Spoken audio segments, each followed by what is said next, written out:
I'm especially happy that we have with us today Mr. Ong Pang Boon, one of the 10 Singapore ministers who signed the separation agreement.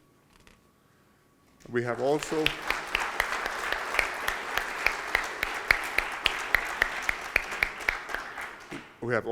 family members of the other signatories who are no longer with us.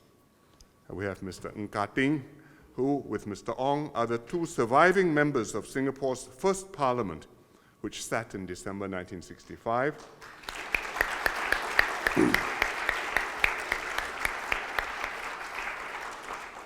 And Dr. Lai Ta Chai, who was among the 9 candidates the PAP fielded in the 1964 Malaysian general election.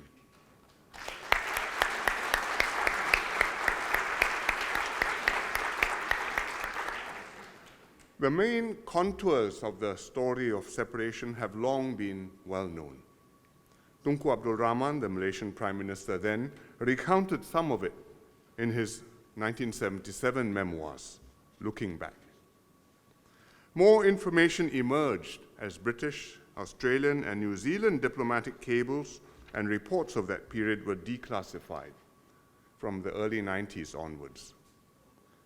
Mr. Lee Kuan Yew told the story from his perspective in his memoirs, The Singapore Story, relying on some of the same documents we are releasing today, as well as oral histories that he and his close colleagues had recorded in the early 1980s. Historians have also written about separation. Professor Albert Lau's definitive account, A Moment of Anguish, appeared in 1998, the same year as Mr. Lee's The Singapore Story. Still, the core of this book, the Albatross file, is something which has not previously been put out. The file contains important documents from the period, most of which have not been published before. It was created, named, and kept by Dr. Goh Keng Swee, then the Minister for Finance. The Albatross was Malaysia. Dr. Goh felt that Malaysia had become an albatross around Singapore's neck. He was alluding to Samuel Taylor Coleridge's poem, The Rime of the Ancient Mariner. Those of you old enough, like me, may have studied it at O levels. For a period, the file was lost, before being found in a MINDEF storeroom in the early 1980s. It was discovered by Dr. Tan Kee Chee, a MINDEF officer who was then interviewing Dr. Goh and some of our founding leaders for an oral history project on the political history of Singapore. Dr. Goh relied on the file in his own oral history interviews and read into the record several of the documents in the file. But for Kee Chee's efforts and fortunate discovery, this precious record might have been lost to history, and we would have been all the poorer for it. The public first learnt of the existence of the file in 1996, after Dr. Goh mentioned it in an interview with Dr. Melanie Chew for her book, Leaders of Singapore. The Albatross file gives a vivid sense of what happened, a dramatic blow-by-blow record of how Singapore came to separate from Malaysia. There are incisive cabinet papers setting out the fundamental issues at stake, analyzing the strategic choices facing the different actors, and describing the state of political play after merger with Malaysia. There are specific proposals on how Singapore might achieve a looser federation within Malaysia. There are succinct records of conversations with Malaysian leaders and British and Australian diplomats. And there are the meticulous handwritten notes by Dr. Goh of his meetings with Tun Razak and other Malaysian ministers to negotiate the separation agreement. When I was Prime Minister, I decided that the Albatross file should be declassified and published. Together with the file, I also decided to publish relevant extracts from the oral histories of key participants involved in separation, to bring together and put on the public record a full documented account of this seminal event in our independence journey. A team, which included later Susan Sim, Albert Lau, and Tan Tai Yong, went through the material carefully, picked out the key documents and sections, annotated them, and wrote up the editorial apparatus, introductions, prefaces, and footnotes. This book is the result of their considerable labors. The reader will not only understand the actions and events that led to separation, but will also feel the emotions and the passions of our founding fathers. It is a history well worth publishing.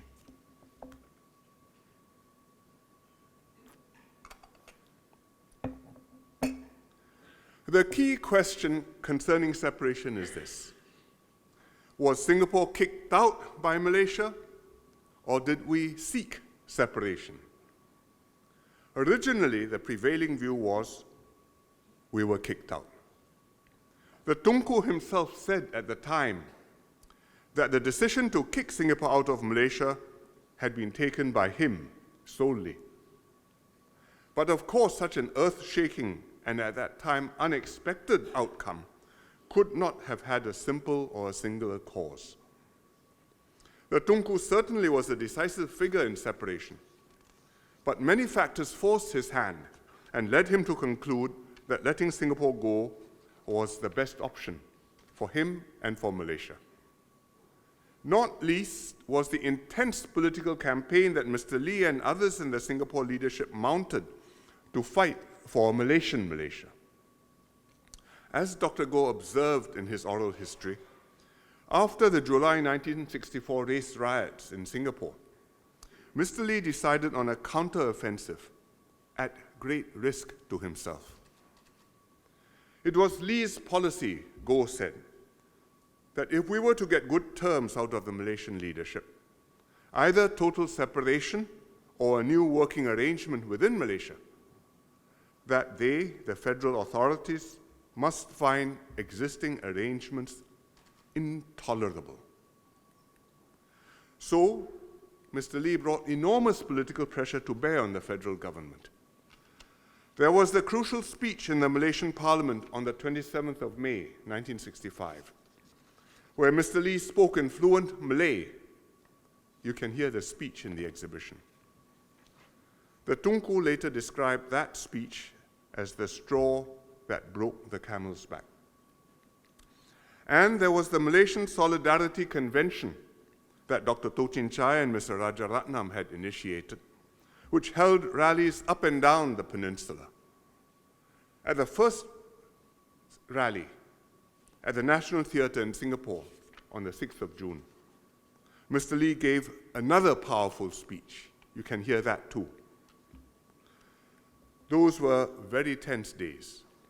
Mr. Lee was aware that the federal authorities were considering arresting him and that he was in grave peril. But as he told Britain's High Commissioner to Malaysia, Anthony Head, he could not back down. And as Anthony Head noted, there is considerable truth and force in what Mr. Lee said. I was 13 years old then. One day on the Istana golf course, he told me that if anything were to happen to him, I should look after my mother and younger siblings. Fortunately, as we later learned, the British Prime Minister then, Harold Wilson, had warned the Tunku that the UK would have to reconsider its relations with Malaysia if he arrested Mr. Lee. So by the end of June 1965, the Tunku had decided that it would be best to return Singapore to Lee Kuan Yew instead. The Tunku's decision led to the talks between Razak and Dr. Goh from mid-July onwards. Within 3 weeks, a separation agreement was drafted, signed, and Singapore was on its own. The Albatross had finally loosed off our neck. As many historians have since characterized it, separation was a mutually negotiated outcome. But it wasn't the outcome that Mr. Lee preferred.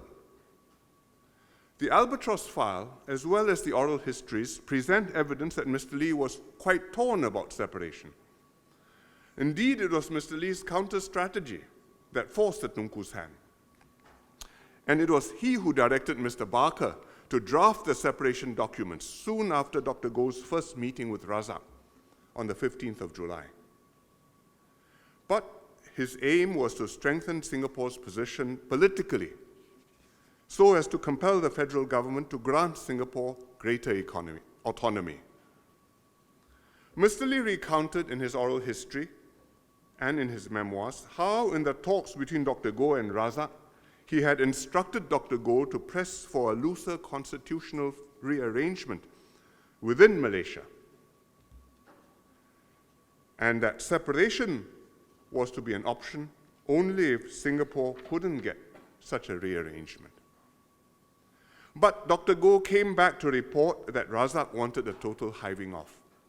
Mr. Lee accepted this and took decisive steps that enabled separation, which he called a bloodless coup, to happen. Yet, till the very end, Mr. Lee was ambivalent.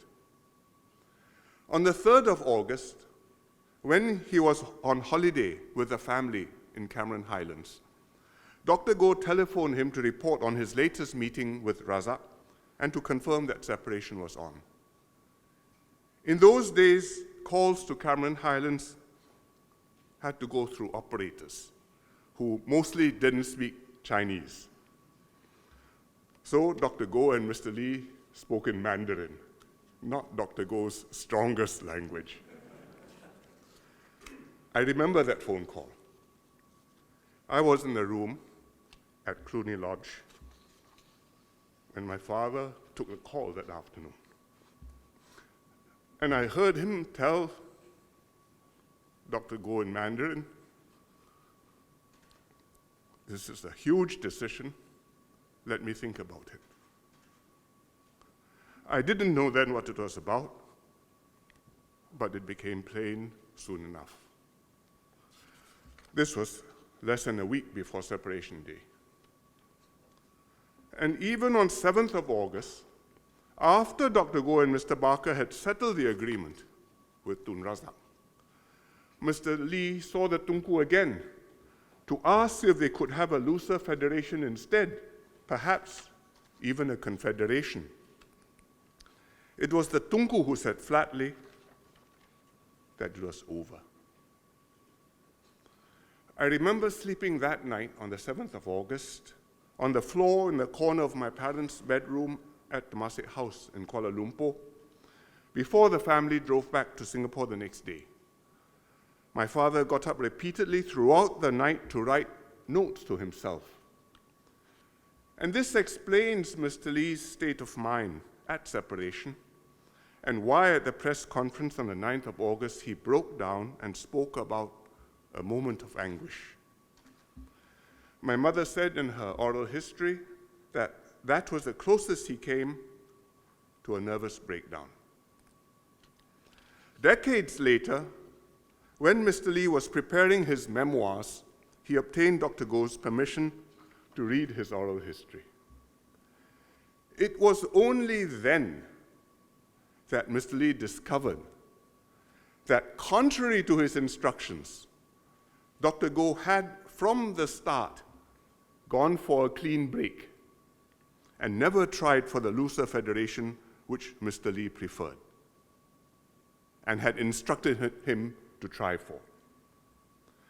Mr. Lee was so astonished that he made a note of the exact time, date, and place where he first learned this.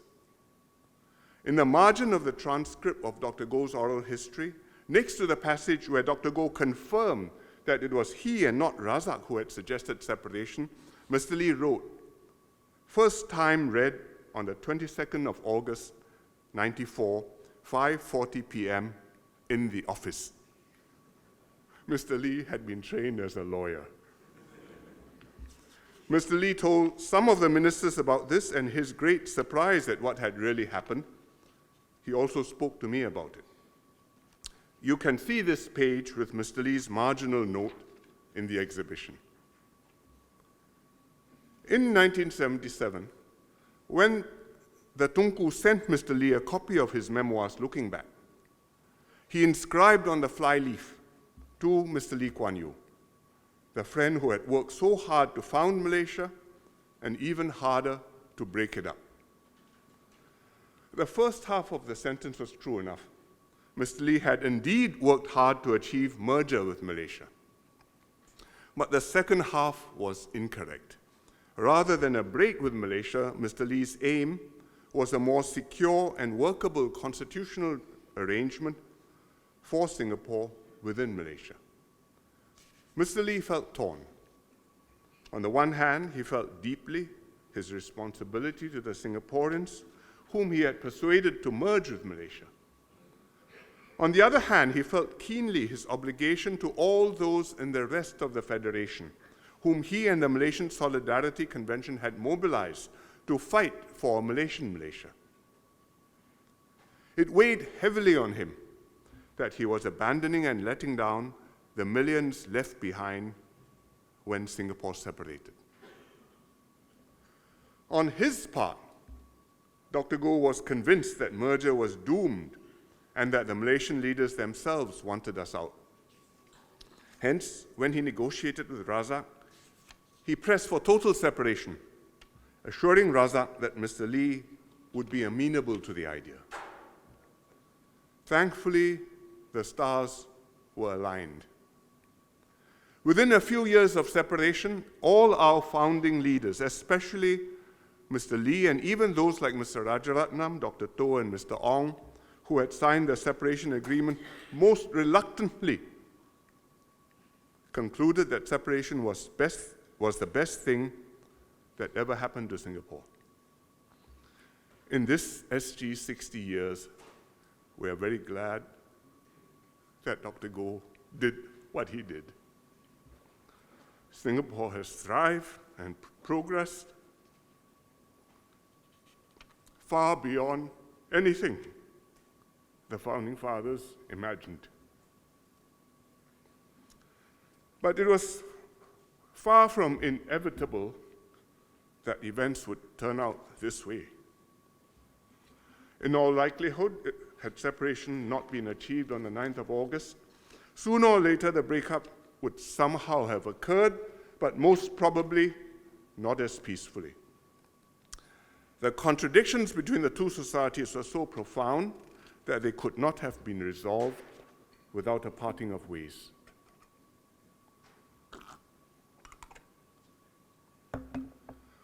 Four men were key to bringing separation about.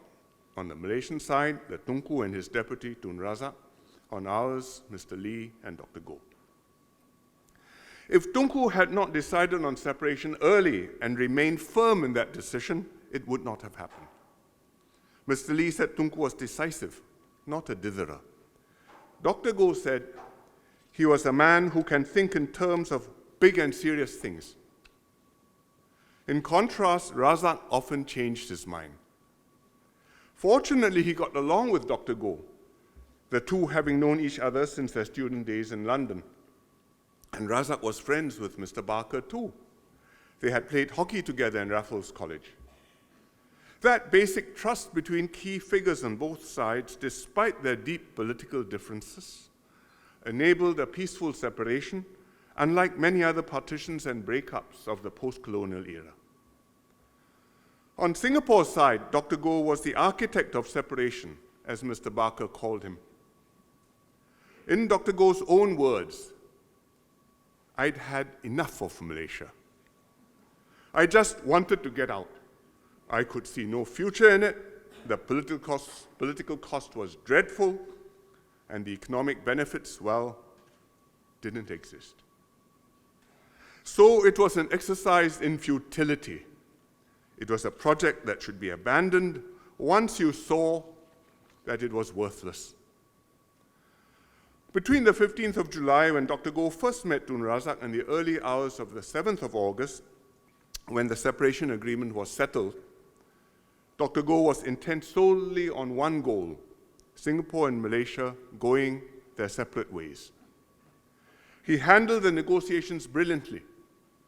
he sensed his Malaysian counterparts wanted Singapore out too, and assiduously fed that desire. He adroitly avoided what he considered distractions, including the possibility of a looser federation. He stiffened Razak's resolve when Razak wavered, reminding him of the painful alternatives to hiving off. He also committed Mr. Lee to separation by asking for a letter authorizing him, Dr. Goh, to negotiate constitutional rearrangements with Malaysian leaders. And he did not tell Mr. Lee that he was not pursuing any of the other possible rearrangements which Mr. Lee had instructed him to press for, except one: separation. And finally, Mr. Lee. Separation was not his preferred outcome, but he supported Dr. Goh in the negotiations and supervised Mr. Barker to include key clauses in the separation documents. He went to great lengths to persuade all his ministers to sign the separation agreement. So there was no cabinet split, and independent Singapore started out with a strong, united leadership team. At the strategic level, it was the political pressure that Mr. Lee orchestrated, the international stature that he had built up, and the courage and leadership that he showed, which compelled the Tunku to let Singapore go. Had Mr. Lee shown any signs of being afraid or being willing to bend, we would have been rolled over. Singaporeans saw Mr. Lee stand up to the radicals in UMNO, the ultras, as he called them. They knew he could not be intimidated. They realized that he was prepared to risk all, including his life, to secure their future. It was through this experience of merger, followed by separation, that Mr. Lee and the PAP solidified their support among our pioneer generation. Mr. Lee was not the only Singapore leader to show courage in the crisis. In the week before Dr. Goh's first meeting with Razak, two significant events happened. The meeting was on the 15th of July, but first, on the 8th of July, several key PAP ministers, Dr. Toh Chin Chai, Dr. Goh, Mr. Barker, and Mr. Lim Kim San, held a press conference to declare that they stood with Mr. Lee and would not quietly acquiesce if Mr. Lee were detained. Then, on the 10th of July, there was a by-election in Hong Lim constituency. Singapore's leaders believed the federal authorities had engineered this by-election to test the PAP's support. The PAP had lost Hong Lim twice before. This time, it fielded Lee Kun Choi as its candidate. It campaigned on the issue of a Malaysian Malaysia, and Kun Choi won with 60% of the votes. These two events surely convinced the federal leaders, especially the ultras, that they could not cow or suppress Mr. Lee and his team, and hence they were better off with Singapore out of the federation.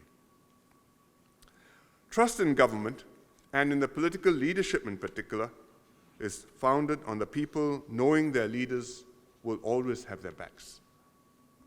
That is one important lesson from our 2 years in Malaysia. Our founding leaders won the right to govern because Singaporeans were convinced that Mr. Lee and his team could not be intimidated into compromising Singapore's interests. His successors have not forgotten this lesson.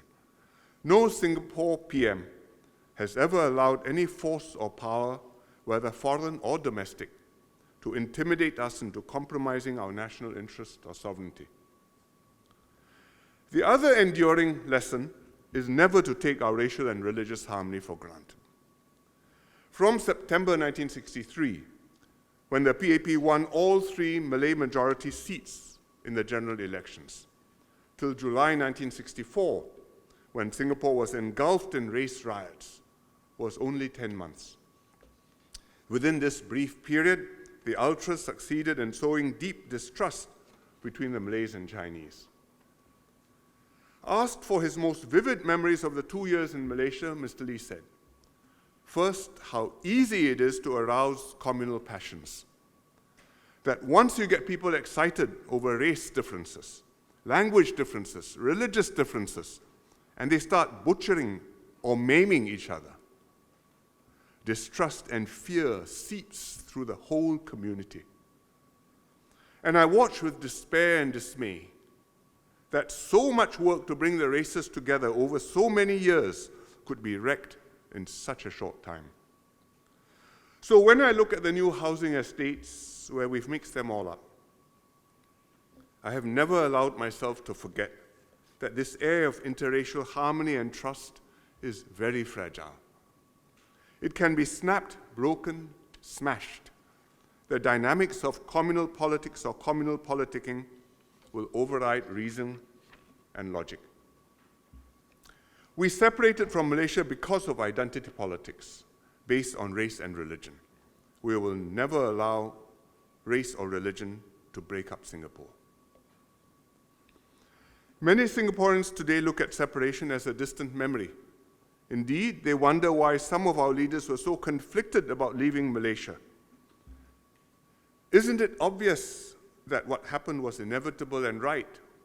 Why the tears? But at the time, when the issue was live and the stakes were huge, it was far from obvious that Singapore should be independent or had such a future. For those who lived through those times, each step was uncertain, each negotiation harrowing, each decision wrenching. Neither our founding leaders nor the people they led could be certain Singapore would survive, let alone thrive, as an independent island nation. As Mr. Lee once said, he was glad he didn't have to live through again the 23 months from merger to separation. He wasn't sure we would be so lucky as to emerge intact again from those terrifying times. I encourage Singaporeans, young and old, to experience through this book and exhibition how on the 9th of August 1965, Singapore came to be forever a sovereign, democratic, and independent nation. You will realize it was hardly foreordained. It was and still is a miracle. Thank you. Thank you very much, SM Lee.